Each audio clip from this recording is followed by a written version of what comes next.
Guys, Star Wars may be back. Caitlin Kennedy era is officially over. She's leaving at the end of 2025. Variety of Euro anime. Euro anime? I never heard of that term. I want to search that up. I never heard of that term. Yeah, Star Wars boss Caitlin Kennedy, or probably said it wrong. Planning to exit Lucasfilms at the end of 2025.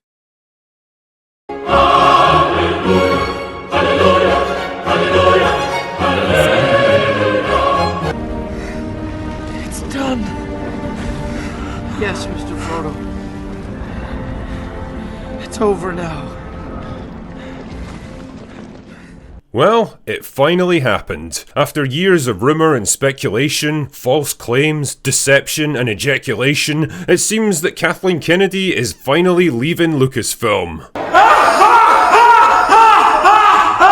I know, we've heard this same thing 100 times over from every clickbait algorithm-chasing rumour merchant on YouTube, but in this case, it looks like it's actually legit. All the major trades are reporting the same thing. She's decided to step down when her contract expires at the end of this year. She hasn't been fired, she's not leaving in disgrace, and she hasn't been forced out by some internal coup. She's going out as we all knew she would, when she was damn well good and ready, probably to a shower of Lifetime Achievement Awards, meaningless accolades and fake praise from the shill media, not to mention the golden handshake to end all golden handshakes, but leaving she is. This, dear viewer, is it. It's finally over, guys. I have not been excited for Star Wars in a very long time. I am now again. Well, it could be. We'll see. Bro, we're about to sit, like, are we gonna get brutal Star Wars now? Are we gonna get actual good stories, Star Wars? Like, oh my god, bro. I haven't been excited of a Star Wars property in an extremely long time. A very, very long time. Cartman's Nightmare of Kennedy is finally over. What was that South Park meme of her? Make her gay or something like that? The Kennedy era of Star Wars is at an end. And wow, what an era it's been. Tell me, what was your favourite aspect of her tenure? Was it her stunning and brave decision to relaunch a multi-billion-dollar franchise with a trilogy of movies that had no particular plan or creative roadmap? Was it her savvy move of hiring an arrogant, pretentious wannabe auteur with zero respect or understanding of the franchise, and then giving him a creative blank check to write the middle entry of a trilogy where he ended up killing off most of the major storylines and characters? Looking back, would you change anything in your script, or do you stand by all your choices? Nope, stand by every choice. Stand by every choice. Stand by every choice. Maybe it was the way she wisely failed to properly manage her writers and directors, hiring people who were totally unsuited to the task at hand and leading to costly replacements midway through production. Was it her inspired choice to scrap the hugely popular expanded universe that had been slowly built up over decades, only to realise later that her functionally retarded story group wasn't able to come up with any good ideas of their own, forcing them to steal characters and storylines? Yep. So she like literally put everything else like in the Image Comics or Dark Horse Comics or whatever novels, all non-canon, right? They're starting fresh, brand new stories, right? And yeah, like he said, they actually realized, holy shit, we have nothing. Yo, maybe we could take some ideas what they wrote. It's fucking dumb, dude. From the very media that they erased from canon? Was it the way she bravely presided over a 50% drop in revenue over the course of the sequel trilogy, not to mention the first outright box office flop in Star Wars movie history? Bro. Perhaps it was the endless stream of speculative new film and TV projects that were announced way too early. Alright, so let's see. The Mandalorian and Grogu, I'm not excited for that. I'm kind of over the whole Mandalorian thing, me personally. Lando, do not care. The Accolade was horrendously bad. Andor, I heard good things about it. There's season 2 about it, I think. Bad Batch and Skeleton Crew, I heard there's some good stuff. Tales of the Jedi, they had season 1 now? Because it says season 2 there. What the fuck? Ahsoka was pretty bad, I ain't gonna lie. The Mandalorian, again, I'm not excited for that as much more. The Knights of the Old Republic remake, That hasn't got out yet. Outlaws was garbage. It was 14:30. All right, I'll check it out later. After this. Early in development with no real plan, structure, or connection to reality, only to go nowhere and ultimately get cancelled.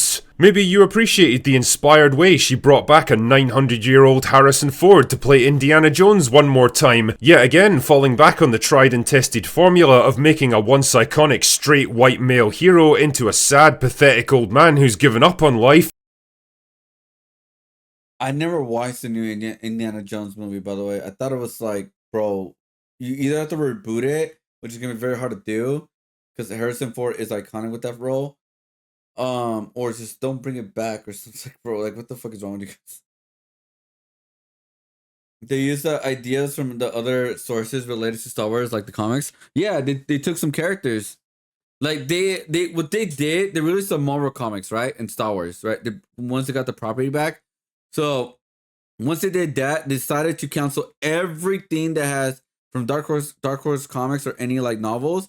They decided all of that stuff is non-canon. None of it is like non-canon to Star Wars at all. It doesn't exist. But they realized they're pretty much deleting such good shit. They were like, fuck, we can't compete with this shit. So what we're gonna do, instead of bringing it back, we're just gonna steal a lot of their ideas and put it and make it into our own, because technically they could do that because they own the property and the characters. And so that's what they did. And they pretty much they just continued stealing some source material, and well, they turned into shit. And has to be shown the correct way by a smart, sassy, spirited young woman who's better than him at everything. Or maybe you were truly impressed by Willow, a TV show so disastrously, embarrassingly awful that Disney actually chose to scrub it from their streaming service and take the tax write-off rather than allow it to continue existing. Or maybe it was her big-brain decision to bombard the audience with a withering barrage of invincible, stoic, all-conquering self-insertion girl bosses shoved into absolutely everything that were so functionally identical they felt like they came off an assembly line, turning a well-known boys brand that everyone could enjoy into a prickly, preachy, pandering girl brand that nobody could enjoy. Honestly, I'm gonna be honest, it's gonna sound hurtful. Star Wars, if they want to make it more for women, they could easily done that, but they, like I keep saying, you gotta slowly introduce that. You can't just forcefully put it all in the forefront, right? Like that's just my opinion. Like that would have worked. Because again, a lot of this nerdy stuff, a lot of this sci-fi stuff is still dominated by the male market, whether people agree with that or not. It's just the way the entertainment works in this kind of entertainment. And so, but if you want to get more women to like this kind of properties and make it more cool and more accessible, you gotta slowly introduce that. And the way they're doing it is like, they're introducing female characters that had no flaws, for the most part, and that was the biggest problem with a lot of these characters. Like the recent girl from the Star Wars films, she could have turned out a very cool character, but the more progression of her character, there's literally no character development of her. They made her have like no flaws at all, like almost at all. That was like, bruh. And everybody knew this. Everybody knew this. When they were looking at the films, like, this is bullshit. Who the fuck is this character? Like, you know what I mean? there's so many achievements to pick from, it's hard to even know where to begin. Oh my god. They say in business that people rise to their level of incompetence, and I think old Kathy here is living proof of that theory. A woman of modest talents but massive ego and ambition, who was able to ride the coattails of industry titans like Spielberg, Lucas and Marshall with a series of not particularly demanding producer gigs, and basically inherited the role of Lucasfilm president from an aging George Lucas almost by default. And this truly is where she came unstuck at last. Lacking the creative vision, the imagination, the leadership ability or the organisational skills to properly manage a studio like Lucasfilm. She instead commissioned projects left, right and centre, headed by whoever happened to be flavour of the month in Hollywood at the time, with no real understanding or thought for how they'd fit together into a larger franchise. With no particular creative drive of her own, she allowed most of these projects to meander aimlessly, letting creatives do whatever they wanted even if it was detrimental to the franchise, and only stepping in when things spiraled out of control and it was already too late. She didn't particularly understand Star Wars or Indiana Jones or even Willow, and probably didn't give a shit about any of them. All she really wanted was to put her stamp on them, to reshape them into her image. And well, she definitely did that. Probably not in the way she'd intended, but it won't be forgotten easily, that's for sure. Like That's some true. kind of all-consuming pop culture tornado, she rampaged through the world of entertainment, leaving a trail of broken and destroyed IPs in her wake. Oh, by the way, Demi, if you have a link to your work, I will let you get out, by the way. I forgot to ask that. In a way, she became There's also entire companies who love to get into these things to make it more woke and destroys any and all creativity. Yeah, the thing is, like, I've been fighting, or I've been against a lot of these DI and wokeness. Where like it got to a point where I understand why people call everything woke now and DI, which is actually not true. It just seems that way because how bad they've been handling diversity within entertainment world. And one of the big examples I brought up was like they had like example Marvel, the Ancient One, right, was played by a woman, and the problem with that was like if they actually had a chance to do diversity character in that point, on the first Doctor Strange film, the Ancient One was an Asian character, but they instead made it into a female character for no reason, because around that time of Doctor Strange the first film, they were forcing their idea of female-led characters. It's like, oh, that's something wrong with that, but they were picking the wrong characters. They're picking a character that's already who represents diversity. The Ancient One, the Asian guy. You know what I mean? Like that didn't make sense. I was like, what? And then there's another character that changed out of nowhere for no reason. In the Miss Marvel film, Marvel, which is like one of the first superheroes to die in the Marvel universe, into an old lady bitch. For no fucking reason. There was no reason for that. It's so fucking strange.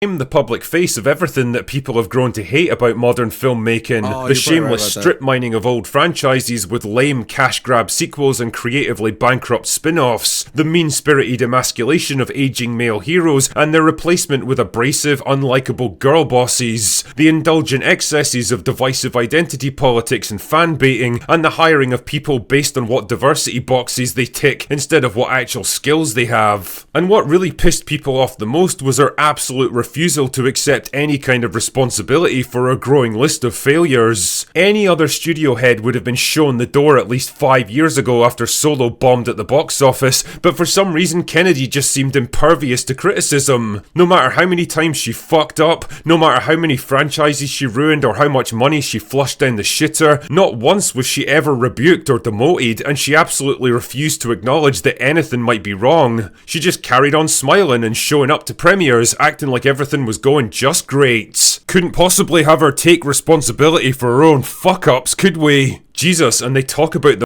Oh my god, the accolade. Oh my god. I watched the show, dude. Literally the worst show in the Star Wars shows they released in Disney, bro. The accolade was really, really bad. And the actress who played the accolade is so fucking stupid, man. Yes, get your audience angry. That was so smart. She make that rap song, whatever the fuck that was. Like, you're fucking retarded, dude. Yes, make your audience angry at you and they'll watch your show. That makes perfect sense. Perfect sense, dude. male ego. But you can only ignore time I and didn't know reality that. for so long. And now that she's 72 years old and basically run out of things to ruin, I guess it was time for her to call it a day. And when she walks out that door at Lucasfilm for the last time, I'm sure she'll be showered with all the praise and awards that Hollywood can bestow on her. She'll have endless bootlicking articles gushing about how she broke glass ceilings and blazed a trail for female producers everywhere, and probably a best-selling Bro, she literally ruined female characters. She ruined female characters so bad that they don't. A lot of people do not want female character lead properties at this point, and that sucks, right? Because honestly, I want a rogue film, right, from Marvel. I want a rogue film. She's one of my favorite characters of all X-Men. And they could easily make a whole movie of her, by the way, right? Because they have like with Mystique, Gambit, and also with Miss Marvel, which I'm not a fan of Miss Marvel, but they could easily tie in with that, the whole storyline. I would love a rogue film, in my personal opinion. I want a Gambit film. I want a Storm film. Fucking Storm, bro. Give me fucking Storm. Give it to me. Anyways, but yeah, a lot of people like don't even like lead female characters as much anymore because what she did, she tainted that idea. Like it got tainted so bad, it influenced other companies to try go in her direction. Look at what happened with Terminator, bro. Oh yeah, Saga got better, but well, Saga could be a cool character too as well. But look at what they did with the Terminator film. They killed John Connor and they reset it to make another rebellious leader, and it was all female led, and where it would have been fine to a certain extent, but it didn't make sense. Like the story didn't make sense at that point. My personal opinion, Terminator should never had a sequel out there. The third one, I think the third one should be like the end of all Terminators. But obviously they had to milk the shit out of it. And now Terminator is at a point where it's like shitty. Is it an anime now? I wonder if it's gonna be good. There's a game. There's a video game show we gotta watch the Terminator, by the way. Autobiography about her incredible career accomplishments. But none of that is going to change the fact that she ran not one but 3 different IPs into the ground with her unique combination of absolute incompetence, boneheaded stupidity, and ego-driven vanity, losing billions of dollars in revenue and turning icons of pop culture into embarrassing, lame failures. And the real question now is, what happens next? Who's going to be given the monumental task of trying to unfuck 10 years of Kathleen Kennedy mismanagement? Well, it ain't going to be Dave Filoni, that's for sure. That guy showed us exactly what he was capable of when he was put in charge of Ahsoka, and as it turns out, it wasn't much. There's no point getting rid of an idiot if you're just going to replace them with a retard.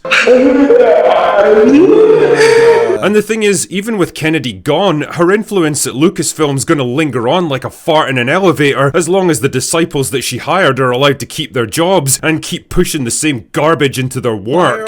If Disney actually want to change things and make a genuine effort to bring Star Wars back from the dead, there's gonna have to be the kind of wholesale purge at Lucasfilm that would make Joseph Stalin green with envy. And quite frankly, I don't think they've got the balls to even attempt something like that. Sorry you had to go, but let's face it, you are a fucking waste of skin. Oh my god. Waste of skin, yeah. Anyway, that's all I've got for today. Go away now. Oh my god. I know, yeah. I don't want to. Eddie Whopper's in such a weird spot with his career, and I say this because. Sorry, guys. Yeah.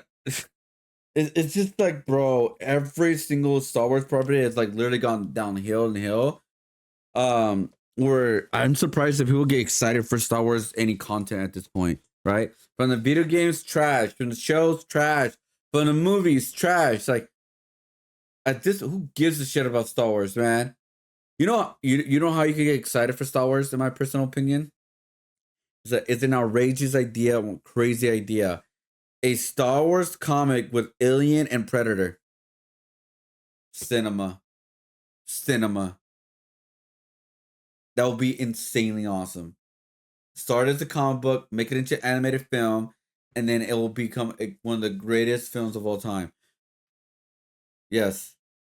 Star Wars, Predator, and Alien. You could put them anywhere at any time. Different universes. Cinema. That would make perfect sense. What the fuck? Star Wars has aliens. Predators are fighters. in the universe looking for fights to fight the best, aliens are destruction creatures who are always everywhere around the places. They could easily do it. In comic sense, yes. A long time ago, you could place literally Predator and Alien in the past or in the future with ease. All right. They have no timeline. All right. They can easily, okay, look, they can easily incorporate it, man. Stop shitting on my idea. It's an awesome idea. Just stop it.